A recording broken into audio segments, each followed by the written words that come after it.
À cause des émeutes dans les banlieues de Paris, le premier ministre français Dominique de Villepin a décidé de reporter sa visite prévue hier au Canada. On a avec nous pour en parler, essayer de comprendre ce qui se passe là-bas, l'auteur Maurice G. Dantec. Bonjour Maurice. Bonjour. Alors, vous êtes un maudit français, là. Oui. C'est comme ça qu'il faut présenter. Surtout maudit, il faut dire. Surtout maudit, hein. Oui. Vous avez écrit plusieurs romans, j'en ai lu plusieurs là-dedans, parmi ceux-là, et vous parlez souvent de la banlieue, vous parlez souvent de la police, des policiers. J'en viens. Puis ce matin, je me suis dit, il faut vraiment que je parle à Dantec pour essayer de comprendre ce qui se passe en banlieue de Paris. Ça fait 7 jours, 7 nuits qu'il y a des émeutes, de la violence. Pouvez-vous d'abord m'expliquer comment on en est rendu là? En fait, je vais plutôt vous dire comment on en est rendu là de la manière suivante. C'est-à-dire que là, ce qui est en train de se passer, c'est ce qu'on appelle un prolégomène à la future guerre civile française. Alors, parlez-moi français, par exemple. C'est un prologue à la future guerre civile française, qui est en gestation depuis des années. Guerre civile française, je répète mes mots. C'est-à-dire que là, visiblement, ce qu'on appelle les forces de l'ordre républicaines sont dépassées par les événements. Le mouvement va évidemment faire tache d'huile.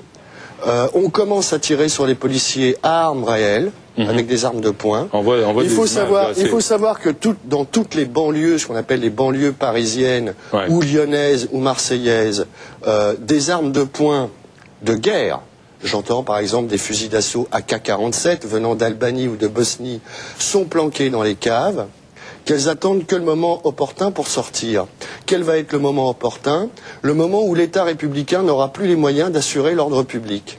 À ce moment-là, on en est très proche. À ce moment-là, la seule chose peut-être positive que ces émeutes, disons, ont engendré, c'est le fait que vous avez évité une visite de Villepin à Montréal. Ça, déjà, c'est pas mal. Mais à part ça... Il faut voir le bon côté des choses. Il faut toujours voir le bon côté des choses. Ce qui est en train de se passer, si vous voulez, c'est ce que j'appelle la convergence des catastrophes.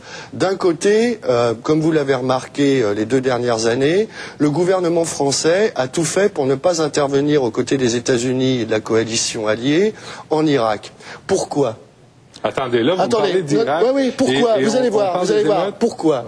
Parce que les renseignements généraux, qui est, disons, on pourrait dire la police politique française, savaient déjà que les banlieues étaient très fortement, influencées directement par un certain nombre d'imams qui vantaient le djihad. Là, ça fait 20 ans là, que ça traîne. Oui, ça fait 20 ans, mais vous allez voir l'accélération qu'il y a eu.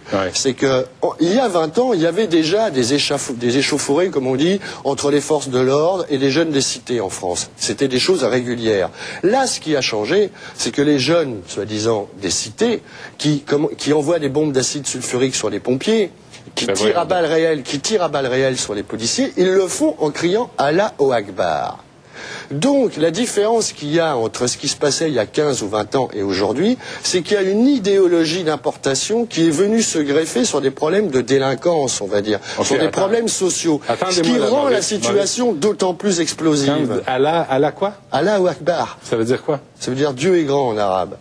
Ok, c'est le cri de guerre du djihad. Ok, et là, ça fait 7 jours que ça pète dans les banlieues de Paris. Absolument. Il y a des feux, il y a 2 jeunes qui sont morts. Oui.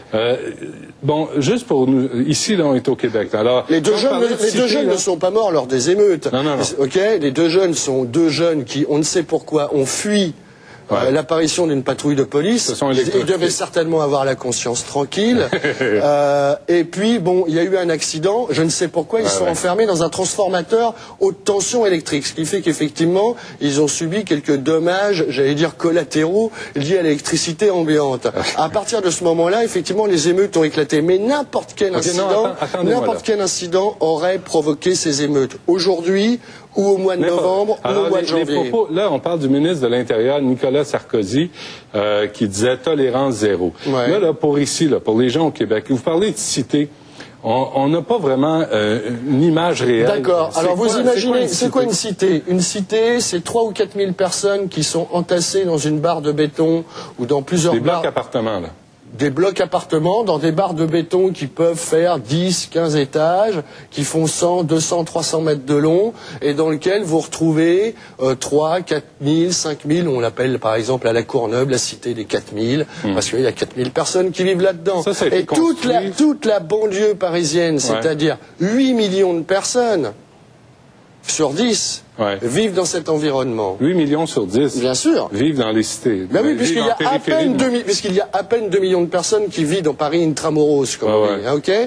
Donc le reste des 10 millions de la région parisienne, ils vivent soit dans des résidences qui ont survécu au milieu de cet urbanisme fou, soit effectivement directement confrontés à la violence qui en émerge. OK. Est-ce que vous êtes capable, d'abord, là, Sarkozy, là, il nous reste 3-4 minutes.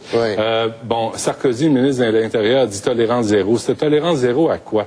Tolérance zéro à la violence, tolérance zéro aux viols en série qui chaque jour ont lieu dans les cités en question. Parce que les cités en question, si vous voulez, quand elles ont été construites dans les années 50, elles étaient faites pour une population d'ouvriers français pauvres, mais qui avaient, j'allais dire, encore peut-être, une structure psychologique et politique et sociologique et morale qui faisait que ça tenait en place. Malheureusement, à partir des années 70-80, tout ça a disparu sous la culture de mort d'un rap raciste, anti-français, qui fait l'apologie du viol, qui fait l'apologie de la destruction de l'Occident, qui fait l'apologie de la destruction de la France, qui dit qu'il faut tuer tous les flics, qui dit que les femmes blanches sont des esclaves, etc., etc.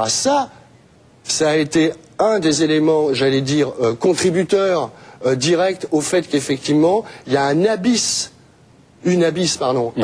qui s'est créé entre la société civile normale et ces gens, ces jeunes, entre guillemets, défavorisés, qui vivent dans les banlieues, qui sont en fait maintenant, j'allais dire, des puppets, des marionnettes, des imams islamistes qui sont implantés dans les banlieues depuis une dizaine d'années. Il y a un clash de culture, il y a un clash de religion. Alors c'est pour ça que vous annoncez la guerre civile. Oui, absolument. Je veux juste vous ramener ici à Montréal. Ça fait 10 ans que vous habitez à Montréal, une dizaine d'années. Est-ce qu'on peut craindre ici à Montréal ce qu'on voit à Paris? Non, vous êtes une société qui est absolument pas construite sur les mêmes, excusez-moi d'employer un mot compliqué, sur les mêmes paradigmes, sur les mêmes valeurs, d'abord, et puis même sur la même organisation urbanistique.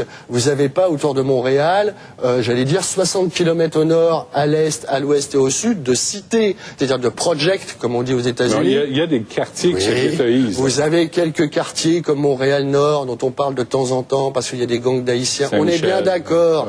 Mais si vous voulez, vous n'avez pas d'un côté une ville où vit grosso modo une bourgeoisie ou une classe moyenne à peu près tranquille, et tout autour un espèce d'immense territoire autonome qui n'appartient plus à la République, qui est définitivement sorti maintenant des gonds de la porte de la République, et ça va aller de mal en pis, c'est évident. C'est-à-dire que là, ça va aller de mal en pis. Mais oui, parce que la police, quand des policiers sont à deux doigts à demander l'intervention de l'armée, et la loi martiale, si ça s'appelle pas un prologue à une guerre civile, je sais pas, moi je me mets à faire de la BD demain, d'accord. Est-ce que vous pensez retourner en France quand vous voyez ça? Vous avez des enfants? J'ai un enfant, mais qui vit ici. Maintenant, retourner en France, maintenant, ça pourrait être intéressant. OK, je veux juste finir avec ça, Maurice. Est-ce que vous êtes raciste? Absolument pas. J'ai toujours été antiraciste, anti-nazi. C'est pour ça d'ailleurs que je suis aussi opposé aux anarchistes nazillons, antisémites, qui ont pignon sur rue à Montréal ou ailleurs. Avec eux, c'est quand ils veulent. OK. Écoutez, on va sûrement se reparler. Maurice Dantec, je vous rappelle le livre, on peut le revoir à l'écran. Ça s'appelle Cosmos Incorporated. Je ne l'ai pas lu, je vais le lire, puis je vais vous en reparler, c'est sûr. Merci, Maurice. C'est moi qui vous remercie.